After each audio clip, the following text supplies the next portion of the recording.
So let's just get started, Robbie, and people can chime in, and you're getting a lot of views on these videos, so people are watching them, Really good, yeah. and so even if there's just the four of us here to interrupt and ask questions, um, people watch this stuff, and it seems to matter to them. I get a lot of comments from people that they're watching this showcase and enjoying it. So with that, um, I guess from some of the first times that I was asking a question like, should this really be like this? You know, like I discovered something on one of these drawings that everybody built to.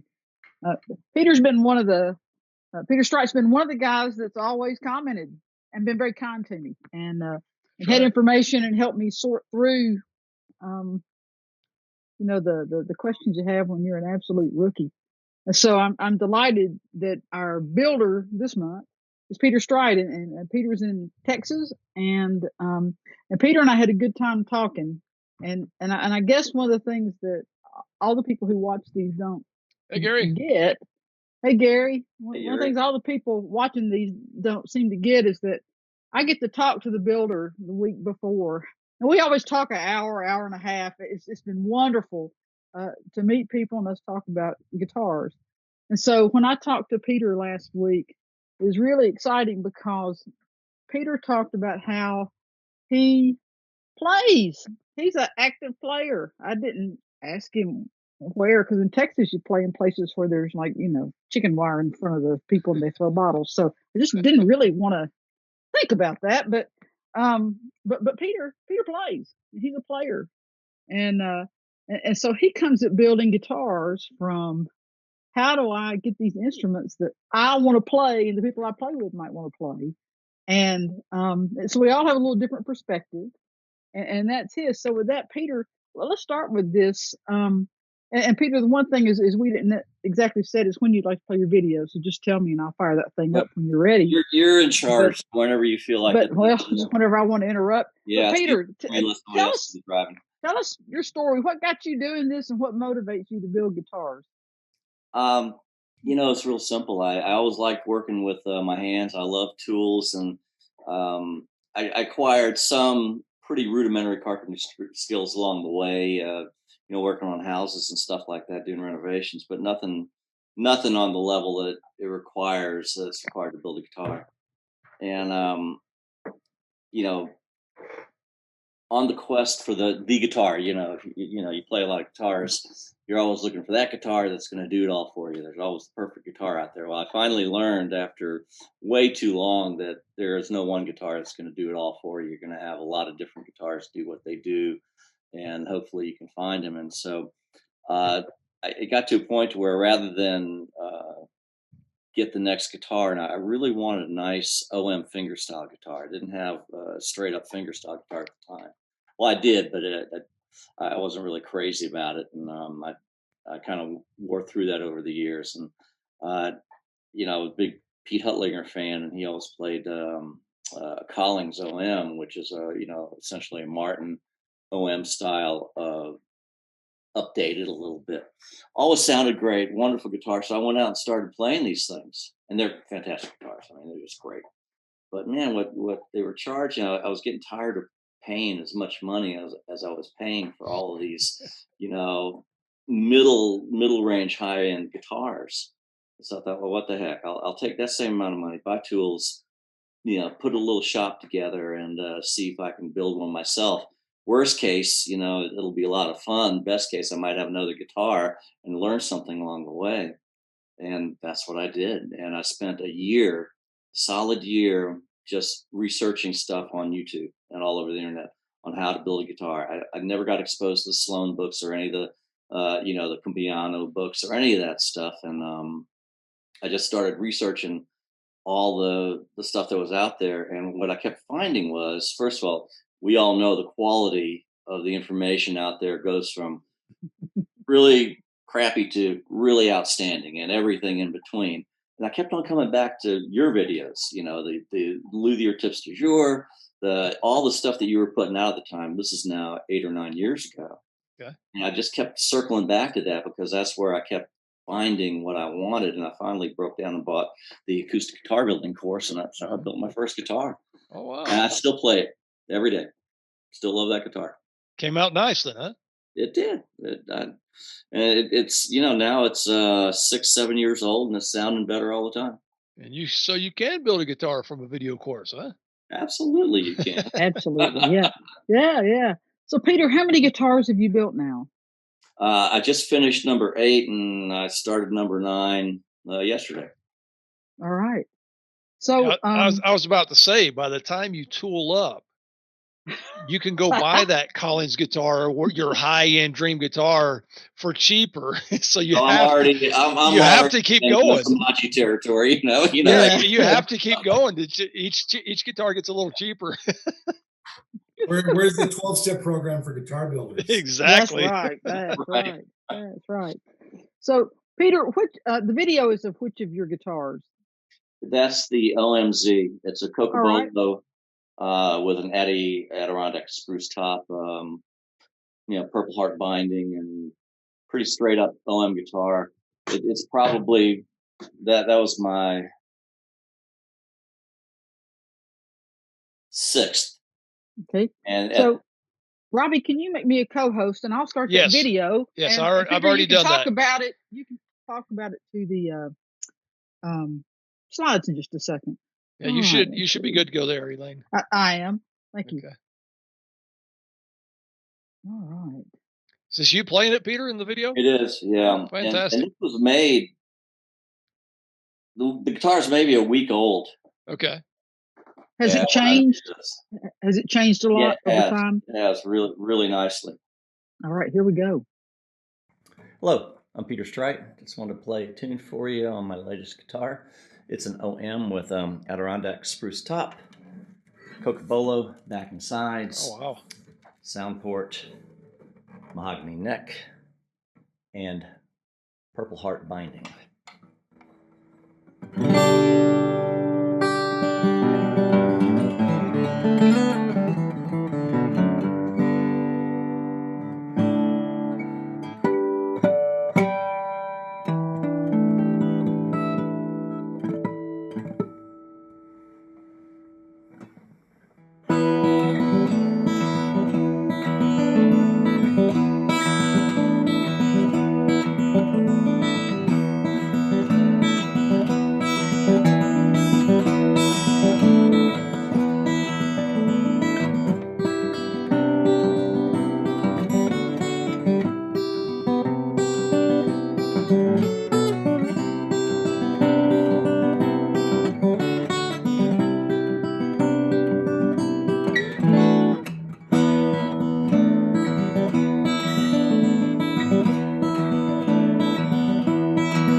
Thanks for listening. Bye. Oh, very nice. Yeah, it sounded great. What Peter, tuning was that? That was a Monahan jig. It's a traditional Irish tune. That's a Hutlinger arrangement. Yeah, and the tuning on it? Dadgad. Dadgad, that's what I thought, yeah. Boy, it's absolutely gorgeous. Nice job. Thank you. It's too bad that Pete passed away, Oh man, he had a lot I to give saw you. him 2 weeks before that. Somebody put on a house concert around here for him. Yeah. And I hadn't seen him in a few years. I was really jumped on that, and it was wonderful. He played fantastic, and it was just like a shock. It was gone. Yeah. So, Peter, just tell me when you want me to move the slides, but I believe this is that guitar you just played. It is that guitar. That's the one. All right. And looks like I saw a couple of Florentines behind you there. Looks like you really like the Florentine models. I do. I like the way they look, and I like the accessibility to the upper registers, and I spend a lot of time. I spent a whole lot of time on the neck set to make that work, so that you can actually hear something worthwhile when you get up on the 20th and 21st fret. And right. this is my second most successful guitar along those lines. The neck on this guitar came out really well, and just serendipity, not because I knew so much what I was doing. It happened to come out nice. The wood cooperated. I had a good day. I didn't gouge it. Didn't make the usual run of mistakes you make. And plus the shape, I was going real hard after a Ryan shape. I really like his neck profiles, and it came out pretty darn close. And a very comfortable neck, and I got the set. The angle is right, so I've got good flexibility on messing with the action. So, Peter, when you say that you worked really hard on your neck set so that you could get good, I understand you say good tone, good sound. What are you talking about? What do you have to do special here that affects anything other than your hand being able to get to it? So this is a real novice question, but no, it's all of that. The tone, the whole 9 yards. Because first of all, the idea is I really try to go for a single plane all the way down from nut to bridge. I don't want the hump in the middle. I don't want the ski slope. Everybody goes for that, and I've not gotten real great yet at building in adjustment for the string tension, but I'm getting there. But what really I was after was, first of all, my scale lengths are a little bit longer. I use a 25.7-inch scale length as opposed to a 25.4-inch scale length, which is your standard. Is that due to your drop tuning? Yes. Yeah. It does two things. It increases your string tension marginally, but just enough to where when you go into the drop tunings, particularly on the the A and the E bass strings, I've gotten that guitar down to, I play that in low C all the time on the bass, and I've gotten it down to B before. It's kind of, it can get a little wonky, but it'll work if it's fresh strings and I got it set up right. Plus, you get a good opportunity on your saddle break angle, which I think is really important to make sure those strings break crisp, and it gives you the tension, and it gives you enough play on the saddle height to mess with the pure finger action. Wow. A quick question about the adhesive you used for the Cocobolo. Did you do anything special there because of the oil? No, I didn't. I followed all that stuff on the forum, and I figured I'd take a chance on it, and I've had no problem. I used that. I used a Type Bond 3 for most of it. Okay. Why Type Bond 3? I just like Type Bond, and I think it's because I picked up the wrong bottle at Home Depot. Because you didn't plan to take it apart. Well, plus for me, I find it performs just a tad better. It's got great open time. It cleans up super easy. It sets up. I just like Type Bond, and I like the LMI glue too. They both have their advantages. I'm probably a little bit more skewing over to the Type Bond. Plus, when I had my my first really big repair learning opportunity, when my router slipped and took an inch off my side. I ended up at the very end to blend in the patch. I ended up doing basically a paper mache treatment with plane shavings to cover up the joints on the patch. And you take that Type on 3 and I mixed about 50-50 glue with water. Fantastic. I mean, it just really worked like a charm. Interesting. Wow. Wow. So tell us about your design. Is that three? What is your design up there on your headstock? That's a story.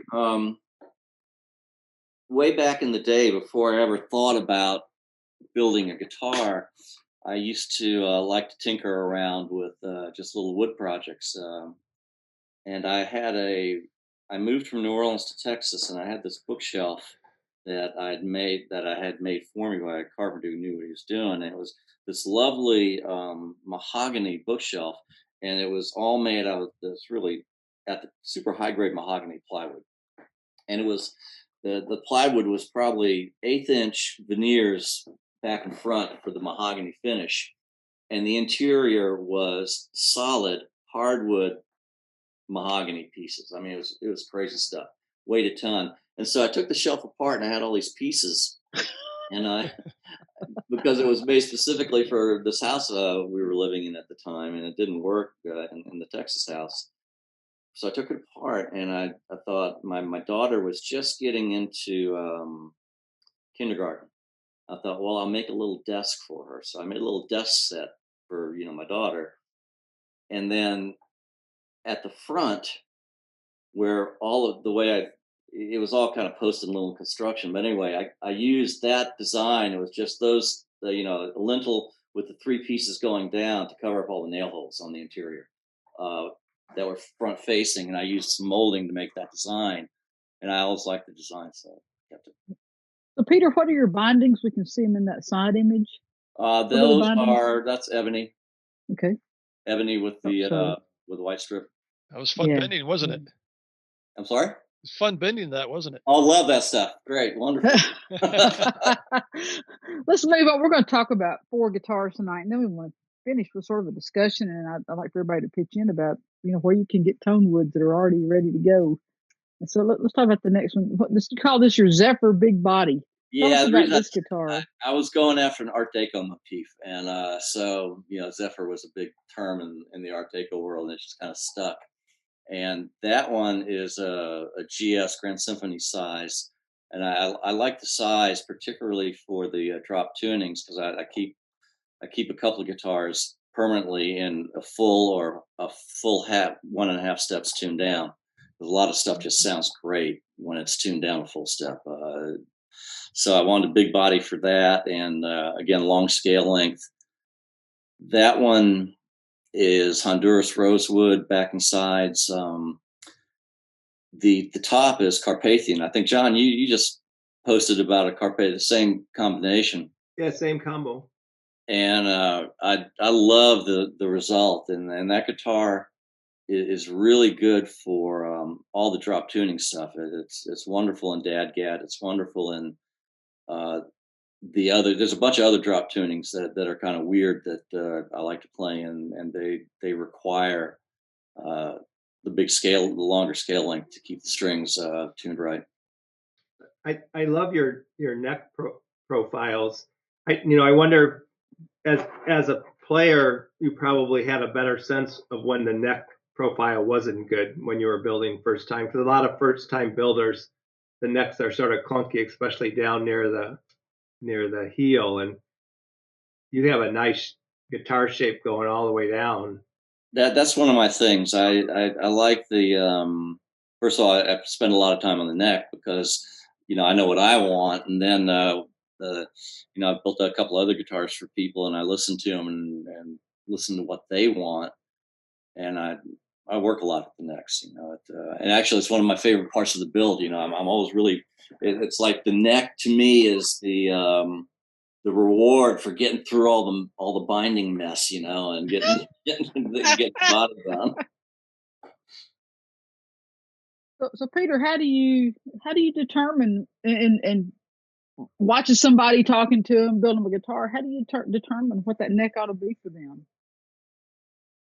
You know, I listen to what they have to say, then I relate it to my own experience, and then, you know, hopefully either I know what they're after, you know, right off the bat, or I can discern what a player wants. Plus, you know, if I know the person, I know their style and know how they play and what they like to play, it's a fairly good indicator of what they're after.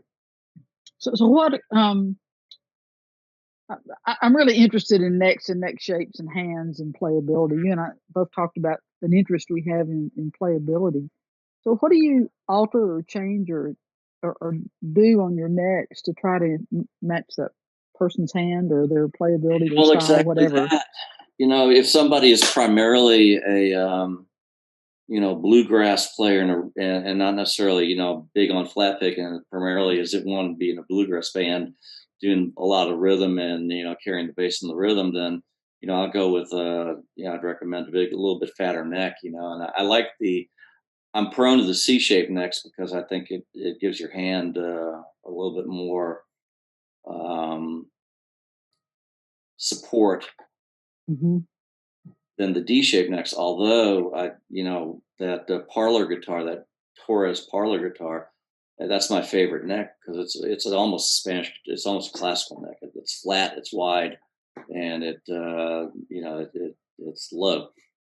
Hmm. Yeah, we'll get to it in just a bit. What kind of a neck joint do you use? Just a straight up bolt-on mortise and tenon. And one thing I did right from the very outset that I you know, set as a goal was once I found something that would work for me, either because it was reasonably successful the first few times I tried it, or because, you know, I was able to understand it and not have to, you know, struggle or fight with a technique or a process. I would just stay with that and work it and, you know, just keep repeating it. So I got better at it. So always the mortise and tenon bolt-ons. And what kind of an angle are you going for? What degree? Usually I slope it back just a little bit more, so it might come in at around 89.6, between 89.5 and the high 89s.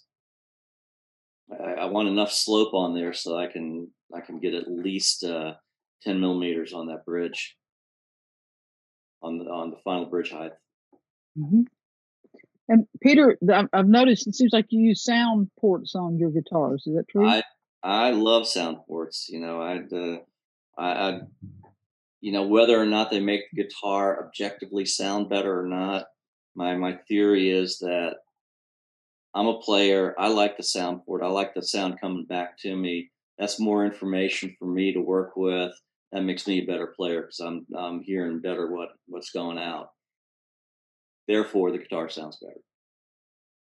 Yeah, this is a beautiful guitar.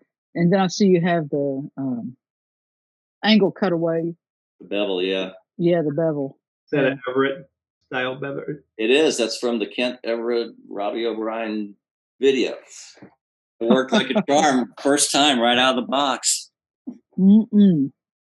I'm impressed. Looks pretty good. Yep. I was really happy with it. I was you know, the tough part is the transitions, you know, on either end, and I, you know, just following those steps and made that work out just great. Yeah. Yeah, what I found is the top, you better have that really close because you can't do any work next to the bevel because the slope's so steep. So if you do any sanding near the bevel, you start walking down that slope and it exposes your veneer.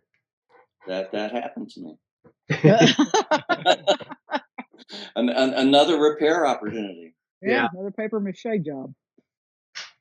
And then here's your Oh wow. tail. Yeah, beautiful. Well, I can see the neck in that image also. Beautiful work. Very nice. Questions about the Zephyr while we're on it? I'm sorry? I asked if anyone had any more questions about the Zephyr while we're looking at it. I like the Art Deco look. Mm-hmm. So Peter, how much woodworking experience did you have before you embarked on guitars? Not much. I mean, I I knew enough to put a kid's little desk together and all of that, but I wouldn't. All of this, I had to just slog through it and learn it. It appears that the finish on both of those instruments that we've seen so far, is it shellac that's on there? It is. It's your French polish Okay. shellac with the seal lac base and royal lac on top, which Oh, I okay. like those products a lot. Oh, okay. Good. Yeah, Robbie, we talked about this. Peter and I talked about this earlier, and he says that's just gotten more and more durable with time. Yeah. Peter, Yeah. you're real pleased with it. Is how that finish is held up. Is that I'm correct? real happy with it. The guitar, the OM that I played, that's my most successful finish job, and I don't know why that is, because I really, I think we all work really hard to finish this, but there's so many ways that can go south on you along the way that there's always a risk factor. But that guitar, it came out really well from the get go, and now it's a year and a half, 2 years old. It the finish has just held up wonderfully. How did you apply that royal lac? Did you pat it on like a French polish? I did. I patted on it. I patted it all on. I tried the very first guitar. Mhm. I've only built 8 guitars, but I've really built 11 because my first one I built it 3 times. I resemble Yeah. that remark. Yeah. And Yeah. I was really glad. I tried the spray can the very first time. That was right around the time he came out with that spray can, Mhm. which he's since not selling anymore. Mhm. And it was okay. I mean, there was nothing wrong with the product. It was all operator error. And then I went to the padding method, and after the first couple of guitars, I finally got it to where I understood the mechanism, and understood the how thinning it out with the alcohol really works, and how to use that at different parts along the way. And now I've got a process that is works really well for me. Yeah, they're beautiful. Very beautiful. So I think, well, let's see here. It's like That- Max joined us there. Rich, how you doing, Rich? I'm good. How are you? Good. That's my So, favorite guitar. yeah, a parlor guitar, correct? I call it a parlor. It's not really a parlor guitar. I just call it because it's my smallest body guitar. But what it is, we were talking about this the other day. One of the goals I had as a player was to find a steel string guitar that acted like a Spanish classical guitar in terms of playability, nuance, the whole 9 yards. And I always, has always been a goal that I've shot for in building. And this is my first attempt at that, and I'm really just love the way it turned out. That's actually a mid 1800s Torres flamenco body design, straight off of that. Nice. Nothing. You guys have built this guitar. All of you classical builders have built the same guitar. And the thing I like about it is, I don't know. Do you have any side shots of it? Did I I put think I any? do. I Let's didn't see. know Torres did a Florentine cutaway. I like it though. Yeah, we can see a little bit of Yeah, the there you side. go. It doesn't Yeah. come out that much, but it's deep. The guitar is 4 3/4 inches at the Wow. butt, and 3 3/4 at the neck. And I So for those of us that aren't familiar with that particular guitar you're talking about, how does this align with the alt, double alts, triple alts, that size guitar? it's probably somewhere between a double and triple aught. Okay. I forget what the exact measurements are. It's less than 15 inches at the widest Okay. point. And it's about So 9 1/4 at the waist. yeah. So you can keep talking about the depth now. I just want to try to get a size in my mind of what size we were talking about. But I Yeah, know that's pretty deep. you can see a little bit. That neck it's a real D flat neck, and I've been playing a lot more classical music and stuff that requires finger contortions, and I really like the neck to be able to do that sort of stuff. And the other thing I really wanted to try on that one was the pinless bridge, which I just like the look of, and that worked out okay. What's that? Yeah, What kind of top is that? Cedar, Western red cedar. Cedar. Wow, very wide spacing there, huh? Yeah, and it is the first time I played it. You know that feeling when you put the strings on and the first thing sound out of the guitar, that's magic. Yeah. I'm sure that you've built how many hundreds, not thousands of guitar. You probably never get tired of that, right? That's right. It's magic. And that when I first heard that, I said, "Oh my God, that is fantastic!" And what's nice about this guitar, it's also long scaling 25/7. However, in this one, I've got light medium strings on them. Most of all the OMs I use 53 to 12s is the range. Mhm. On this one, I got 52 to 11, which I really like because it makes things just that much easier to play. And that things came together on that one to where the sound is just right. It's got good balance. It's got fantastic high end on it. It's really nice for some of the classical things I like to play. Is it X braced? Yes. Okay. I was gonna say, is there anything? Do you have to do anything different structurally for the pinless bridge? The only thing I did differently, no, and I thank John for this. Okay, when I've always been, wanted to do a pinless bridge. Every guitar, I pick some feature or something that is new to me that I want to try and work on and build into the guitar. And this one, it was the pinless bridge. Again, this one did a whole bunch of research, saw a bunch of different designs of things I liked and didn't like, and then I put it out to the forum, pointers on pinless bridges and what to watch out for. And John, your reply on the footprint, having a little bit extra gluing surface to hold that was exactly what I needed to hear. Otherwise, I probably would have put that bridge on and not put it. It's a little bit wider and it's a little bit deeper. That's why it looks so boxy.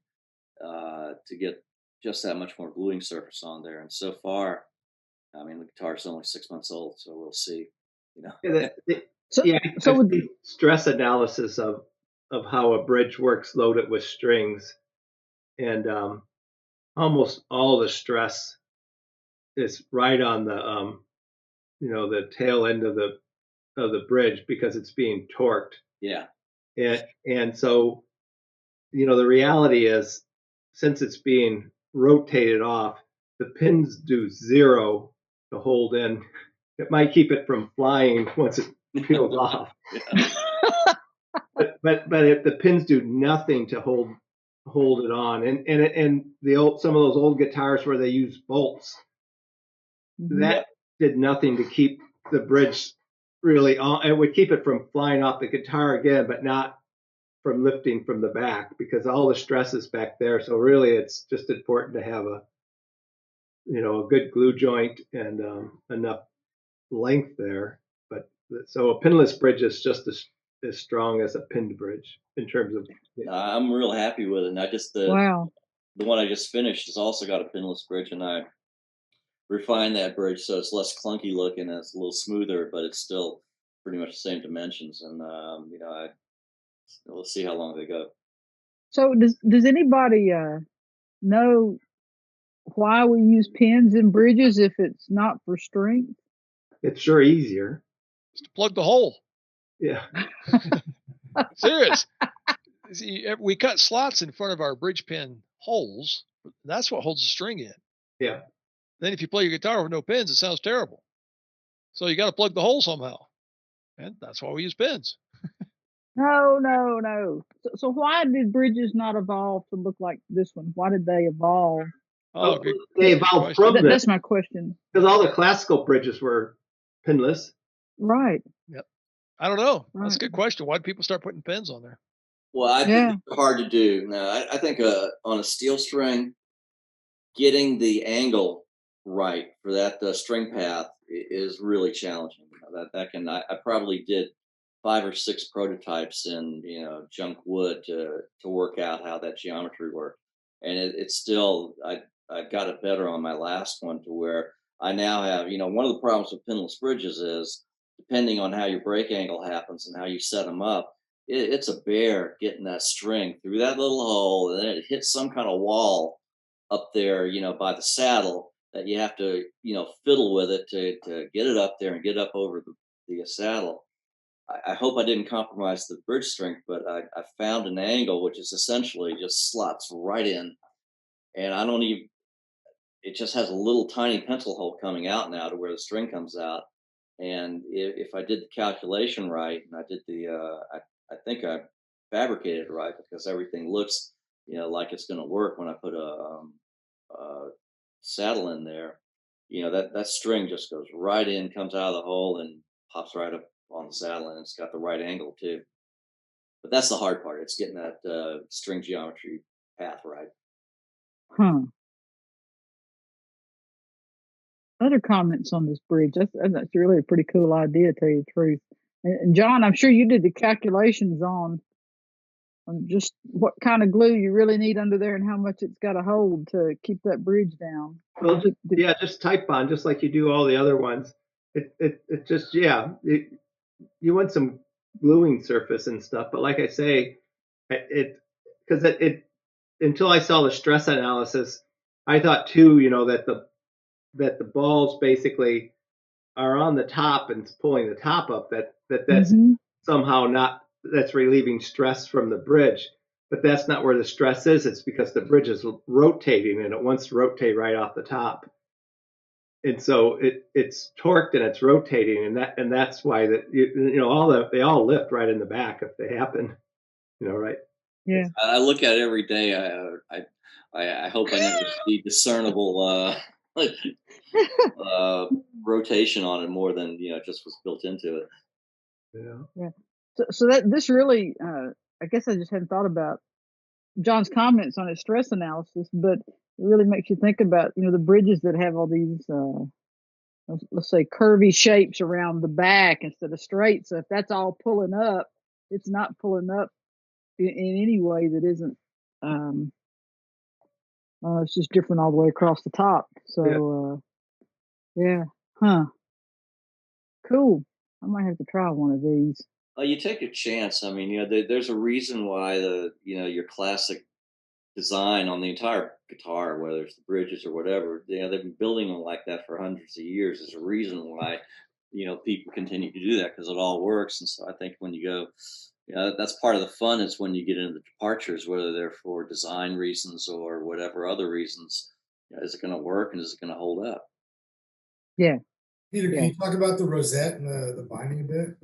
Yeah, I'll probably not do that again. Let me find us a better picture of that. There we go. That was the other thing I wanted. Somewhere along the way, I saw that sort of modernistic rosette, and I really liked that, and I thought, well, it'd be kind of fun to do that with all the various little different. The woods in there are purple heart, red heart, yellow heart, ebony, and rosewood of some variety, whatever bits and pieces I had lying around. And then I used, just the white, black, white purfling strips as dividers. The rosette wasn't too hard. That was actually not that hard to do, except for one part. The binding on the guitar body was super labor intensive, and I will not do that again because I had to cut every piece, individually, had to fit it, and it took a really long time. Looks nice, but really labor intensive. Yeah. Because that was installed on a ledge, not in a channel. I'm sorry? That was installed on a ledge, right? A binding ledge. Yes. Oh. Wow. Yeah, I was halfway into it and I was swearing a lot. So this is the fourth guitar that you wanted to talk about, and I'll let you take it away on this one. This was I always liked jumbo guitars. For 20 years, my mainstay guitar was a Guild F50, a maple guitar, big body, and that thing powerhouse. I was always playing in bands or playing with people that were Martin aficionados, and of course those are wonderful guitars. But you better have a guitar that's going to stand up to them in different ways. And so I gravitated toward the jumbos. I just liked the way they looked and sounded. So I wanted to build a jumbo. So that was that was my second guitar there, and it's a really nice guitar. It's Cody back and sides and German spruce top, That's beautiful. and it's my least favorite guitar. I don't have it anymore. I gave it to my son because I never liked. I could never. You know how it is when you pick up a guitar and you start playing it. It's either going to speak to you right off the bat. You're either going to have a bond with it or not. And this was an or not case. And there was nothing wrong. It sounds great. I didn't quite get the neck right to where I couldn't adjust the neck quite the way I wanted to. So playing in the really higher registers for the things I like to do, it wasn't working real well. It's a supremely good guitar for rhythm playing, for jazz playing. It's a great jazz guitar. It's got a sound that makes it really nice for comping and stuff like that. And for all the things that are good about it, it just never spoke to me. So yeah, I set it aside and it sat around for a couple of years, and I finally gave it to my son because he liked it a lot. He actually plays it. Hey, you said it, but what kind of top is that again? It's really pretty top. German spruce. Yeah. Yeah, beautiful top. Really nice. Where do you get your woods from? Anywhere I can.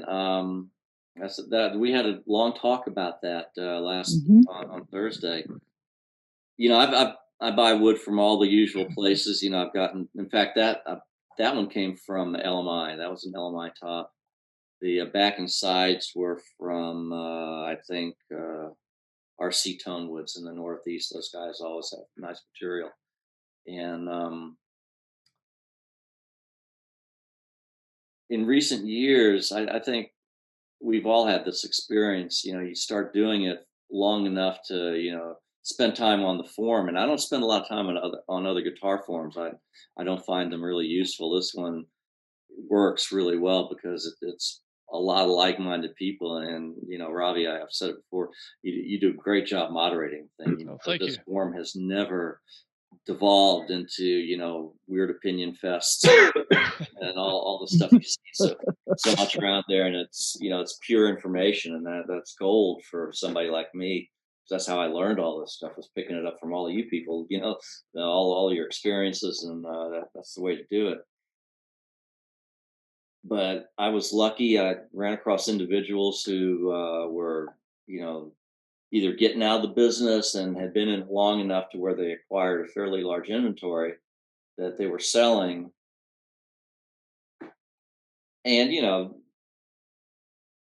odd places. For instance, going back to that parlor guitar, that's a great story. My wife and I love to vacation in Hawaii, and we always go to the Big Island. So when we get off the airplane, our first stop is Costco before we hit the condominium. The Costco there is located in a kind of little semi-industrial area, and every trip I drive by this place called Aloha Woods, and it's just like in this little dumpy industrial strip center.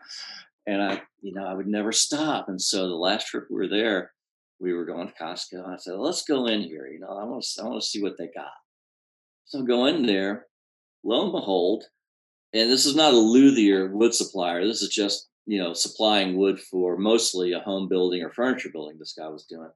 So the guy takes me into the back of his warehouse, and he showed me, he had this beautiful book mesh koa blank, and it was about 3.5 inches thick by 9 inches, 10 inches wide, and about 18 inches, 20 inches long. Oh my gosh, Wow. that would really make some nice guitar tops. It was gorgeous. So I bought that, and then he had a long strip of koa that wasn't from that same batch, but close enough to make it work. And again, this is like a plank. It wasn't, chopped down. And then I sent it had it shipped to Chris Enser at Elevate, and he resawed it for me. Did a fantastic job. I got out of that block, I got 5 really primo usable sets of book mesh koa that worked out great. So wherever I find it, you keep your eyes open. We've all read the stories of the guys that go to the dumpster and find the Brazilian rosewood tabletops. Somebody throughout, and I'm still looking for that. Yeah, I started in 2008, right after the crash, the economy crash, and there were a lot of luthiers selling wood. But Really people are getting older. They're losing interest, just don't want to do it anymore. And I don't know about you guys, but I got more than enough guitar wood to last me for probably as long as I see myself building. Yeah, I'm the same way. Well, if you have too much, give me a call. I'll store it for you. Put the words right in my mouth. People, particularly on this forum, I've never seen stuff for sale through the forum here that has been anything but a bargain in terms of price and certainly quality. You're not going to find 30-year-old wood, being sold very much around here, and that you can trust with people. So that's a great thing. Yeah. Yep. I'll just throw it to the group. Where do some of you get your tone woods? Where do you get stuff that's got some age to it? And Peter's talked. Who else? I got a lot of my recent wood, and we have the Seattle Luthier group, and we have an auction every year. We didn't have one last year, but Gurion is part of the Seattle Luthiers group, and his barge is right there. So we have the auction at the barge, and he'd always bring up some really good sets of koa or really good sets of different woods, and I'd get it at bargain prices because the Seattle Luthiers are all sort of cheap. So I did really well in the auctions. I felt guilty, but then we'd have people would bring wood as well. So there was classical luthiers that brought some stack, like they know that they're not going to get through it all, so they brought some sets of wood in their stash to sell. Mm-hmm. Woodcraft sells East Indian rosewood tar blanks. Yeah, they're not thicknessed real well, but it's really nice material, and it's $70 a set. You can't, it's hard to go wrong with that. Get tops from Alaskan tone woods. Yeah. Yep. Yeah. So, Peter, we got another 10 minutes or so. I'll throw this open for questions from the group, but I'll ask you the first one. I just went through Robbie's voicing class, and he had us flopping, and it's really good, And how do you voice your tops? And John talked like about, the big decision is getting that top voice. Just like that.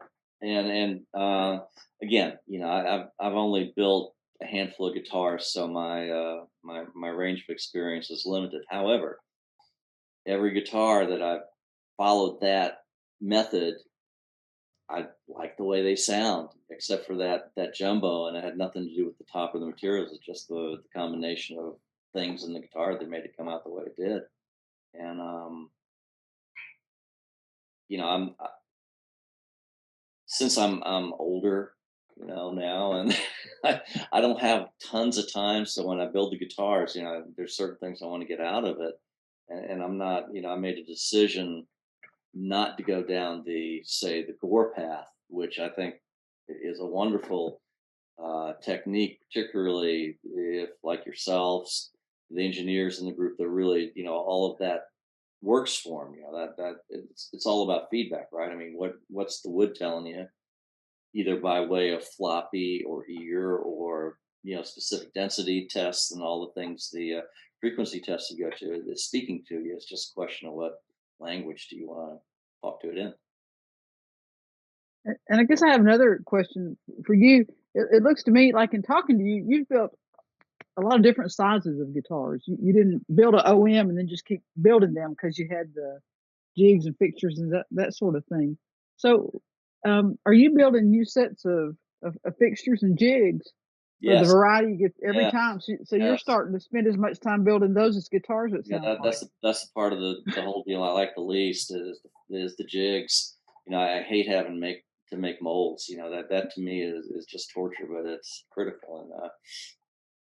And I don't have a big shop, so I don't have the big routers and all the big gear that makes making a mold, not such a torturous experience. And I've done 3 molds, and they just yeah. I always call How- John Hall, and he makes about any style you want. Who? John Hall at Blue Creek Guitars. I think I'm going to go that route. They're not expensive given everything else you're doing, and you don't have all my this threshold with molds. really good plywood. Yeah, and pretty prompt too. I think he must already have his CNC machine programmed for everything. Yeah, he'll make dang near any tools. You know, there was a thread today on the forum about I think it was the chamfer thing, the bridge chamfer hole things.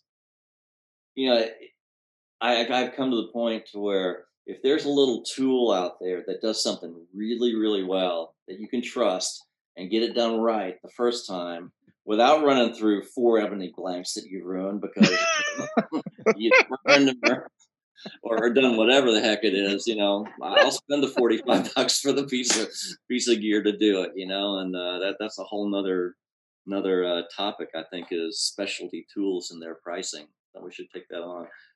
Yeah, maybe so. Maybe so. So how do you bend your sides? I bent my first 4 by hand with a pipe, and I did that on purpose because I wanted to learn the technique and I wanted to learn the just that tactile experience. And I like it. I mean, I have no problem with bending, but it's just now it takes me a long time, you know, to bend a set of sides. I love the videos out there where there's one guy in England that bent perfect sides in like 10 minutes or something like that. I'm not anywhere close to that. And I also find it's physically demanding. Some of these woods, you know, aren't exactly pliable, even with a lot of heat. You really got to work at it. So I finally broke down and got the LMI bender, which I think works wonderfully. And it works so wonderfully that I was, you know, I checked my brain out one time on this last guitar I built, and one of the sides I bent cold. I forgot to turn the thing on. I just kept cranking it down. It worked. So you're having to build a bending fixtures or new shapes for those too, then? Yeah, for that bender. that too. Yeah. Yes. Yeah.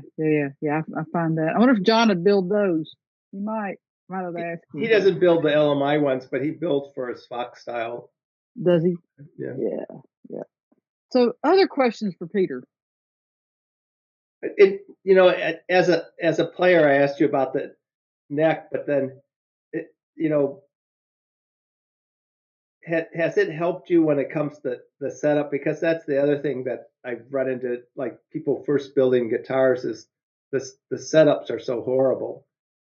Absolutely. You know, there's nothing, you know, to me, the goal is build and this is equal parts, good sounding, good response, good playability. So all of that, those are all equally important to me, because if you have a great sounding guitar that you can't play because it's set up wrong, well, you know, what's the point?